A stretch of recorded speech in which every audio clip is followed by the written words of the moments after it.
உலகெங்கும் வாழும் அன்பு தமிழ் நெஞ்சங்களுக்கு வணக்கம்.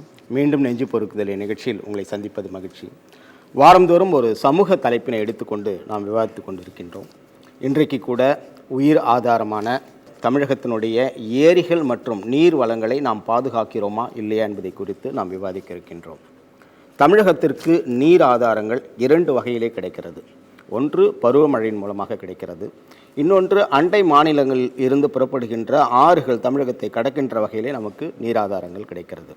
தமிழகத்தினுடைய அந்த நீர் வளங்களை நாம் பார்க்கின்ற பொழுது 52 பாசன வசதிகள் இருக்கிறது என்று சொல்கிறார்கள், 39 ஆற்று படுகைகள் இருக்கிறது என்று சொல்கிறார்கள், 39,000 ஏரிகள் இருக்கிறது, அதில் 25,600 ஏரிகள் வானம் பார்த்த பூமியாக இருக்கிறது. நமக்கு நீர் ஆதாரம் எவ்வளவு முக்கியம் என்கின்ற விழிப்புணர்வு தமிழக மக்களுக்கு இருக்கிறதா இல்லையா? இன்றைக்கு எல்லாவற்றையும் ஆக்கிரமிப்பு செய்திருக்கிறார்கள். எதை பாதுகாக்க வேண்டுமோ அதை தவறி இருக்கிறார்கள். குப்பை கூலங்களாக பல ஏரிகளை வைத்திருக்கின்றார்கள். 3ஆம் உலகப் போர் என்று வந்தால் அது நீருக்காகத்தான் என்று சொல்லுகிறார்கள். அந்த நீரை நாம் பாதுகாக்கிறோமா? ஏன் இந்த நீர்நிலைகளை பாதுகாக்க அரசும் தவறிவிட்டது, மக்களுக்கும் ஏன் அந்த விழிப்புணர்வு இல்லை என்பதற்காக தான் இந்த தலைப்பையே நாம் எடுத்திருக்கின்றோம்.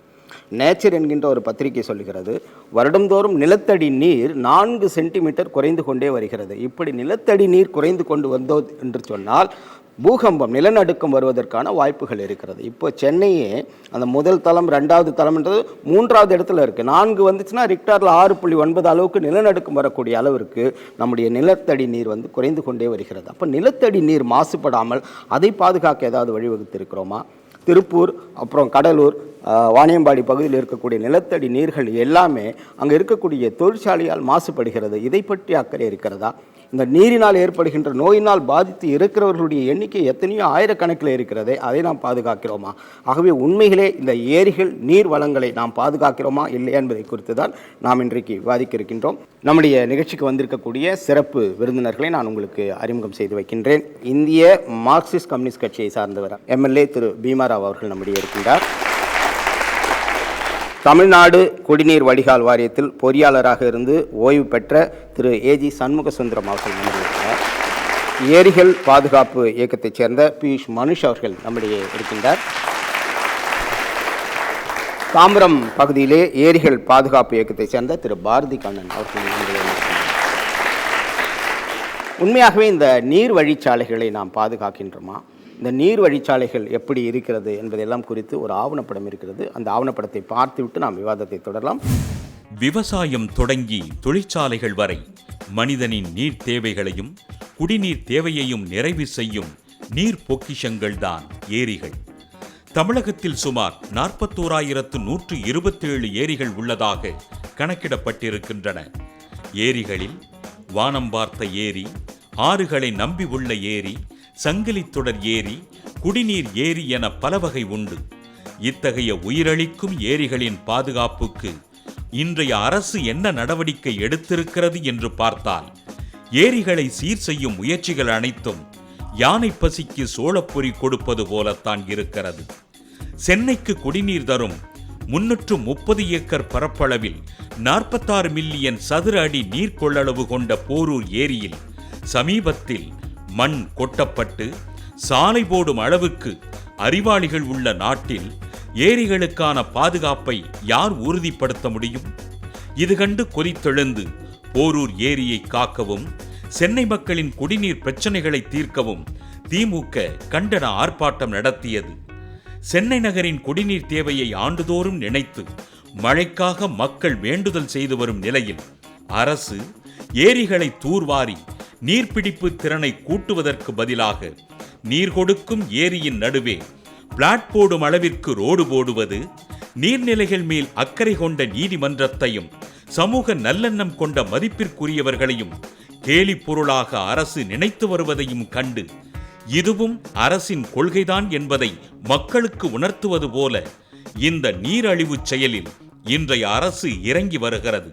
விரைவில் இதற்கொரு விடியல் பிறக்காதா என மக்கள் ஏங்கி தவிக்கும் காலம்தான் நம் கண்களில் தெரிகிறது. இந்த தமிழகத்தினுடைய ஏரிகள் மற்றும் நீர் வளங்களை நாம் பாதுகாக்கிறோமா இல்லையா? இந்த நீராதாரத்துறையினுடைய செங்கல்பட்டு உட்கோட்டத்தில் எடுத்துக்கிட்டிங்கன்னா அவர்களுடைய கணக்குப்படி கிட்டத்தட்ட 316 ஏரி இருக்கிறதா சொல்கிறாங்க. 316, 50ன்னு சொல்கிறாங்க, எல்லாம் சொல்கிறாங்களே ஒழிய அவர்களுடைய கணக்கிலே கழிக்கப்பட வேண்டிய ஏரிகள் பல இருக்கின்றன. ஒரு உதாரணத்துக்கு சொன்னால் உள்ளகரம் ஏரி எங்கே இருக்குது? உள்ளகரத்தில் ஒரு ஏரியே கிடையாது. ஆனால் உள்ளகரம் ஏரி இன்னும் அவங்க கணக்கில் இருக்குது. அதே மாதிரி தான் பல்லாவரம் ஏரி, அது பாதி ஏரியாக சுருங்கி விட்டது. பல்லாவரம் நகராட்சி குப்பையை கொட்டி பாதி ஏரியை எடுத்துக்கொண்டு விட்டது, மீதி பாதி ஏரியும் ஒழுங்காக இல்லை. அதே போல் தலக்கணஞ்சேரி ஏரின்னு ஒன்று சொல்லிக்கிட்டு இருக்கிறாங்க. அது எங்கே இருக்குதுன்னு யாருக்கும் தெரியாது. தயவுசெய்து அந்த பக்கம் மடிப்பாக்கம் பக்கம் போனீங்கன்னா மடிப்பாக்கம் கூட்டுரோடுக்கு பக்கத்தில் இருக்கிற கண்ணன் நகரை போய் பாருங்கள். அந்த கண்ணன் நகர் தான் தலக்கணஞ்சேரி ஏரி. இந்த ஏரிகளெல்லாம் இப்படி ஒவ்வொரு ஏரியாக அழிந்து கொண்டே வருகிறது. அது அந்நில் அரசாங்கம் எடுத்துக்கொள்ளுகிற ஏரிகள் வேறு. அரசாங்கம் தங்களுடைய காரியத்துக்காக எடுத்துக்கொண்டு இருக்கிற ஏரிகள் கணக்கில் அடங்காது. நங்கநல்லூர் ஏரி, பழவந்தாங்கல் ஏரி எங்கே இருக்குது? ஏரி கிடையாது, அங்கே பூரா வீடு தான் இருக்குது. இப்படி காலங்காலமாக கொஞ்சம் கொஞ்சமாக கழிந்து வந்த ஏரிகளை கணக்கிலிருந்து எடுக்கவில்லை. ஏரிகளை பராமரிப்பதிலே அரசுக்கு அக்கறை இல்லை என்று சொல்ல முடியாது, அக்கறை இருக்கிறது. ஆனால் பராமரிப்பவர்களுக்கு நிறைய சிக்கல்கள் இருக்கின்றன. அதனாலே அவர்களால் சரியாக பராமரிக்க முடியவில்லை. ஒன்று நிதி பற்றாக்குறை, இரண்டாவது ஆட்கள் பற்றாக்குறை. இந்த இரண்டையும் தான் அவர்கள் காரணமாக சொல்லுகிறார்கள். நான் இருந்த காலத்தில் கூட ஆட்கள் பற்றாக்குறை இருக்கத்தான் செய்தது. ஆட்கள் பற்றாக்குறையையும் நிதி பற்றாக்குறையும் சரி செய்தால் ஓரளவுக்கு செய்யலாம். இருந்தாலும் இந்த ஆக்கிரமிப்பு என்பதை அகற்றுவதற்கு என்ன செய்ய வேண்டும் அப்படின்னு பார்த்தா, ஆக்கிரமிப்பை அகற்றுவதற்கு தற்போது அதிகாரிகளுக்கு இருக்கின்ற அந்த அதிகாரம் நிச்சயமாக போதாது. மணலி காமராஜர் சாலையில் பார்த்தீங்கன்னா ஒரு மாத்தூர் ஏரின்னு ஒரு ஏரி ஒன்று இருக்குது. அந்த ஏரி ஓரமாக வந்து தினமும் குப்பையெல்லாம் கொட்டுறாங்க. குப்பையை கொட்டுறது, இந்த கோழி கழிவு எடுத்துகிட்டு வந்து கொட்டுறது. இது சம்மந்தமாக நான் என்ன பண்ணேன், அந்த கோழி கழிவு எடுத்துகிட்டு வந்து கொட்டினவரை வந்து பிடிச்சி வாங்கி வச்சேன். அது சம்மந்தப்பட்ட அந்த கோழி கடை உரிமையாளர் என்ன பண்ணார், என் மேலே காவல் நிலையத்தில் வழக்கு கொடுத்தாரு. வழக்கு போடலை. இன்னும் என்னை வந்து வீட்டில் வந்து என்கொயரி வர சொன்னாங்க. சரி, அங்கே போய் சொன்னேன் நான் இன்ஸ்பெக்டர்கிட்ட, இந்த மாதிரி விஷயம் இருக்குங்க, குப்பையை கொட்டுறதுக்குன்னு குப்பை கடங்குன்னு ஒன்று இருக்குது, ஆனால் அங்கே கொட்டாமல் சாலை ஓரத்தில் எடுத்து கொட்டுறாங்க. இதனால் என்ன, அதனால் நாய் வந்து சாப்பிடுது. அது நாய் சாப்பிட்றது அந்த ரத்தத்துடைய சுவையை பார்த்துட்டு மற்ற ஆட்களை கடிக்குது. விலங்குடைய இது கடித்தவொடனே அது மாதிரி. ரெண்டாவது விஷயம் வந்து எங்கள் பகுதியில் வந்து குடிசை மாற்றுவார் இடம் இருக்குது சார், ஏரி கொஞ்சம் ஓரமாக. அந்த இடம் கிட்டத்தட்ட இன்றைக்கி பார்த்தீங்கன்னா எப்படியும் ஒரு 12 கோடி ரூபா கிட்ட ஒர்த்து இருக்கும். அந்த ஒரு 10 கிரவுண்ட் இடத்த இதுவரையிலும் குடிசை மாற்றுவார் இடத்த வந்து ஆக்கிரமிப்பு பண்ணுறாங்க ஆளுங்கட்சி. இதுவரையிலும் யாரும் எந்த நடவடிக்கை எடுக்கலை. இது சம்மந்தமாக உயர்நீதிமன்றத்தில் வழக்கு போட்டிருக்கேன். வாடகை வீட்டில் குடியிருப்போர் நல சங்கம்னு சொல்லிட்டு வீடில்லா ஏழைங்களுக்கு கொடுக்கணும்னு சொல்லியிருக்கேன். ஆனால் இதுவரையிலும் எந்த ஒரு இது ரெஸ்பான்ஸும் இல்லை. சம்மந்தப்பட்ட அதிகாரிகிட்ட போய் கேட்டிங்கன்னா மனு மட்டும் தான் கொடுத்துருக்கேன். லாஸ்ட் டைம் ஒரு 2 மாதம் முன்னாடி கூட போய் முதல்வர் தனிப்பிரிவில் போய் ஒரு கம்ப்ளைண்ட் ஒன்று கொடுத்தேன். அவங்க என்ன சொன்னாங்க, திருப்பியும் ஒரு 20 நாள் உங்களை வந்து சந்திப்பாங்க அப்படின்னாங்க. ஒரு மாதம் கழித்து திருப்பி நான் அந்த முதல்வர் தனிப்பிரிவுக்கு ஃபோன் போட்டு கேட்டேன். என்னங்கன்னா, உங்கள் இது வந்து நெட்டில் ஆக்டிவில் இருக்குங்க, இன்னும் வரலைன்னாங்க. இதுவரையில் எந்த நடவடிக்கையும் இல்லாமல் தான். எத்தனை வழக்குகள் போட்டாலும் மக்களுக்கு அந்த விழிப்புணர்வு இல்லைன்றீங்க. இன்றைக்கி தண்ணி வந்து குடிக்க காசு கொடுத்து வாங்குகிறோம், அப்புறம் குளிக்க காசு கொடுத்து வாங்குகிறோம். அதை பற்றியான கவலையே இல்லாமல் எனக்கு கிடைக்குதா, காசு இருக்கவன் வந்து தண்ணியை காசு கொடுத்து வாங்கிடலாம். ஒன்றும் இல்லை, ஒரு 2-3 வருஷத்துக்கு முன்னாடி தண்ணி கேன்லாம் ஸ்ட்ரைக் பண்ணாங்க. அன்றைக்கி முடிஞ்சு போச்சு, சென்னையே ஸ்தம்பிச்சு போச்சு. அதுக்கு காரணம் என்னென்னா, நிலத்தடி நீரை நம்ம அப்படியே மறந்துட்டோம். எல்லோரும் வந்து ஆழ்துணை கிணறுகளே நம்பி இருக்கிறோம். எங்கள் வீட்டில் கிணறு இருக்குன்னு சொன்னேன். கிணறு இருக்கா உங்கள் வீட்லையே? தாம்பரத்தில் இருக்கும், ஆச்சரியப்படுறோம். என்னென்னா கிணறுன்றத ஒரு விஷயத்தையே நம்ம மறந்துட்டோம். அது வந்து ஒரு மிகப்பெரிய நிலத்தடி நீரை நம்ம ஏறி விட்டுரும். எல்லாராலும் ஏரி நன்மை வேணாம். நிலத்தடி நீர் எல்லாருக்கும் தேவை தானே. அது ஏரி இருந்தால் தான் நடக்கும். ஏரி மாசுபட உங்கள் நிலத்தடி நீர் கீழே போகவும் அது குடிக்க முடியாது. தாம்பரத்தில் ஐயா சொன்ன மாதிரி தாம்பரத்தில் ஒரு உதாரணம் இருக்குது. தாம்பரத்தில் கடப்பேரி ஏரின்னு ஒரு ஏரி இருக்குது. அதில் நீங்கள் குடிக்கலாம் வேணாம் சார். நீங்கள் இங்கே இருக்கவங்க யாரும் இறங்க கூட மாட்டாங்க. அதோட நிறமே ஒரு கரும்பச்சை நிறத்தில். அதில் வந்து ஒரு மீன் இல்லை, ஒரு பறவை கிடையாது. ஏரினா எப்படி இருக்கும் பறவைகள், ஒரு பறவை கிடையாது. கலரே பச்சை கலரில். நீங்கள் மத்தியானம் போனால் கூட அந்த நீளமாக இருக்கணும்ல, அது கூட கிடையாது, பச்சையாக இருக்கும். மீன்கள் இல்லவே இல்லை. அதோட தவளையோட உணவு சங்கிலே பாதிப்போகுது. நான் தவளை வந்து இந்த சைஸில் இருந்தால் தான் ஒரு கொக்கால விழுங்க முடியும். தவளை இவ்வளோ பெருசாகி போச்சுன்னா அந்த ஒரு அங்கே என்னன்னா எல்லா கழிவும் அரசாங்கத்தையும் சேர்க்கணும். ஒரு பஸ் டிப்போ இருக்குன்னா பஸ் டிப்போ கழிவுலேருந்து ஹாஸ்பிட்டல் கழிவுலேருந்து எல்லாமே அங்கே தான் சேருது. உங்களுக்கு வேறு வழி இல்லைன்றாங்க. அதை நம்ம அதுக்கான சொல்யூஷன் கொடுக்கணும், அங்கேருந்து ஆரம்பிக்கணும். ஏரிகளுடைய பவுண்ட்ரியை வந்து இன்னும் யாரும் அதை பராமரிக்கிறதில்ல. ஏரியுடைய நிறைய இடங்களில் வந்து ஒரு விவசாயம் பண்ணுறாங்க, அதுக்கடுத்து பரியல் கிரவுண்டாக மாற்றுறாங்க. அதை என்ன ஒரு பவுண்ட்ரி அவங்க வந்து இது வரைக்கும் பராமரிக்கிறதே இல்லை கவர்மெண்ட்டு. இந்த பழவேற்காடு ஏரின்றது மிகப்பெரிய ஏரிங்க. 1ஆம் நூற்றாண்டிலே வந்து எரித்தேரியன் என்பவர் வந்து கடல் பயணத்தில் வரும்பொழுது அந்த ஏரியை பற்றி ரொம்ப பிரமாதமாக எழுதியிருக்காரு. கிபி 2ஆம் நூற்றாண்டில் வந்து அலெக்சாண்டர் என்றவருடைய டோலமி என்பவரும் அதை ஏரியை பற்றி ரொம்ப அழகாக சொல்லியிருக்காரு. அதை பார்த்தோன்னா நம்ம அது துறைமுகமாக இருந்திருக்கு. மூன்றாம் துறைமுகமாக காணப்பட்டது. இந்த ஏரியை வந்து பார்த்திங்கன்னா இன்றைக்கி ரொம்ப மாசடைஞ்சிருக்கு, பார்க்குறதுக்கு ரொம்ப கஷ்டமாக இருக்குது. ஒரு காலத்தில் வந்து இதை போட் போட்டுக்கிட்டு எல்லாமே இப்போ சுற்றி வருவாங்க. அது மட்டும் இல்லாமல் இந்த காஞ்சிபுரத்தில் பார்த்திங்கனாலும் அதே போல் மூவரசம்பேட்டை என்ற ஏரி வந்து 48 ஏக்கர் நிலம் அது. ஆனால் அந்த நிலத்தில் பார்த்திங்கன்னா கருவேல மரங்கள் மட்டுமே தான் அங்கே இருக்குது. தண்ணீர் எங்கே இருக்குது? நான் ஒரு டாக்குமெண்ட்ரி படிக்கும்போது 2070 தண்ணீர் இருக்கக்கூடிய இடத்தை இராணுவம் ஆக்கிரமித்தாலும் ஆக்கிரமிப்பும் என்கின்ற ஒரு மிகப்பெரிய ஒரு அதிர்ச்சி தகவல் இருக்குது. கிராமத்தில் இருக்கக்கூடிய விவசாய பிரதிநிதிகள்லாம் சேர்ந்து ஒரு 60 ஏரிகளை கணக்கிட்டு அந்த ஏரிகளுக்கு ஐவர் குழு என்று ஒரு குழுவை நானாக எங்களுடைய அமைப்பின் சார்பாக உருவாக்கி அவர்கள் அந்த ஏரிகளுக்கான எல்லா வகை என்ன தன்மை அதுக்கு உருவாக்கணுமோ அதை மாவட்ட ஆட்சியர் இடத்துல கொடுத்து அதை பாதுகாக்கணும் ஒரு திட்டத்தை போட்டோம். அப்போ இருந்த மாவட்ட ஆட்சித்தலைவரை அழைத்து ஒரு கூட்டமெல்லாம் கூட நாங்கள் போட்டோம். ஆனால் முறையாக செயல்படுத்தவில்லை. குறைபாடு எங்கே இருக்குது அப்படின்னா, ஒரு திட்டத்தை வகுக்கக்கூடிய அளவில் இருக்குது. ஒரு பொதுப்பணித்துறை தன்னுக்கு உட்பட்ட ஒரு ஏரியை அவர்கள் ஒரு பெயர் பலகை வச்சுருப்பாங்க. அதே இடத்துல தமிழ்நாடு குடிசை மாற்று வாரியம் தங்களுக்கான ஒதுக்கப்பட்ட இடமாக ஒரு இடத்துல வச்சுருப்பாங்க. எங்கெல்லாம் யாருக்கெல்லாம் வீடுகள் இல்லையோ, தெருவோரத்தில் இருக்கிறவர்கள் அல்லது வேறு மாநிலத்திலிருந்து வந்தவர்கள், இப்படி வந்தவர்களுக்கு இவர்களுக்குள் இருக்கக்கூடிய உடன்பாடு என்னன்னு தெரியாது. ஆனால் அவர்களுக்கெல்லாம் தெரியக்கூடிய ஒரு இடம் அப்படின்னு பார்த்தா அந்த ஏரி இடம் தான். இன்றைக்கி சென்னையில் இருக்கக்கூடியவங்களுக்கு கூட தெரியும், GKM காலனி அப்படின்னு சொல்லக்கூடிய இராணுவ வீரர்கள்லாம் ஓய்வு பெற்ற இடம் அந்த குளத்தூரில் இருக்குது. அங்கே இருக்கக்கூடிய ஒரு ஏரி வண்ணான்குட்டை. இதற்காக பல போராட்டங்கள் நடந்திருக்கு. அது ஐயாக்குங்களுக்கு தெரியும். நான் அந்த இதில் வந்து இயல்பாக வந்து பங்கெடுத்தவன். அகரத்தில் இருக்கக்கூடியது இரட்டை ஏரி, அது புழல் ஏரி பக்கத்தில் இருக்கு. அதே போல தாங்க ஐயா. அதே போல இன்னைக்கு வட சென்னை, தென் சென்னை இந்த 2 பகுதியிலுமே இருக்கக்கூடிய எல்லா ஏரிகளும் அழிக்கப்பட்டாலும் கூட மாவட்டத்தில் வெளிப்புறங்களில் இருக்கக்கூடிய எல்லா ஏரிகளையும் பாதுகாக்கணுன்றது எங்களுடைய தலையாய கடமையாக இருந்தாலும் யாரும் செய்யறது கிடையாது. யாரும் செய்யணும்? அரசாங்கம் செய்யணும். இதை பாதுகாக்கக்கூடிய விழிப்புணர்வு என்ற இளைஞர்களுக்கு இருக்கிறதா? என்னோட கல்வி திட்டம் தான் பிரச்சனை. நான் வந்து ஒரு இன்ஜினியரிங் ஸ்டூடெண்ட்டு. எங்களுக்கு வந்து என்விரான்மெண்டல் சயின்ஸ் ஒரு பேப்பர் இருந்துச்சு. நான் வந்து OMR ரோட்டில் இருக்க ஒரு காலேஜ் தான் படித்தேன். என்விரான்மெண்டல் சயின்ஸ் பற்றி பேசும்போது எதேதோ பேசுகிறாங்க. அந்த OMR ரோட்டில் ஒக்கியம், என் காலேஜ் வந்து ஒக்கியம் கால்வாய் ஒட்டி இருக்கிற காலேஜ். ஒக்கியம் கால்வாய்னு அது பேர் ஒக்கியம் கால்வாய்னு யாருக்குமே தெரியாது. வெளியில் இருக்க ஏரிம்பாங்க, அது ஏரி கூட கிடையாது, அது ஒரு கால்வாய்.